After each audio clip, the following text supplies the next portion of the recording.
চাঁদপুর শাহরাস্তি, আমি চ্যালেঞ্জ করে বলবো 100টা মহিলা বেরোলে মিনিমাম 70টা বোরখা পরে বের হয়। এখনো কি আমি বলছি কিন্তু এখন ওই চাঁদপুরের 100টা পুরুষের মধ্যে 100টা পুরুষে তাকায় থাকে, জানাই না পর্দা আগে ওর ফরজ নিচের দিকে তাকানো। আল্লাহ বলতেছে যে পুরুষকে বলেন চোখ নিচে রাখবে, মেয়েদের দিকে তাকাবে না, লজ্জাস্থানের হেফাজত করবে। তো কেন ইয়া আল্লাহ, যদি চোখ নিচে রাখে, এই চোখ নিচে রাখলে লজ্জাস্থানের হেফাজত হবে। কিসের হেফাজত হবে? তো চোখ নিচে রাখলে লজ্জাস্থানের হেফাজত হইল, লজ্জাস্থানের হেফাজত হলে কি হবে? আল্লাহ বলছে তালিকা আজকা, এটাই হচ্ছে তাদের জন্য পবিত্রতার মাধ্যম। এবার বলেন মহিলাদের দোষ বেশি না বেটাদের দোষ বেশি? এখনো এই চাঁদপুর শাহরাস্তি, আমি চ্যালেঞ্জ করে বলবো 100টা মহিলা বেরোলে মিনিমাম 70টা বোরখা পরে বের হয়। এখনো কি আমি বলছি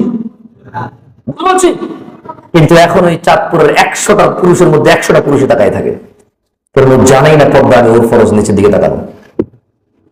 মহিলার পর্দা তার শরীর আবৃত্ত করা, পুরুষের পর্দা তার নজর নিম্নগামী করা। মহিলা তো 70 জনে মানলো, এই বর্বর অসভ্য পুরুষ 100 জনের মধ্যে একজনও মানলো না।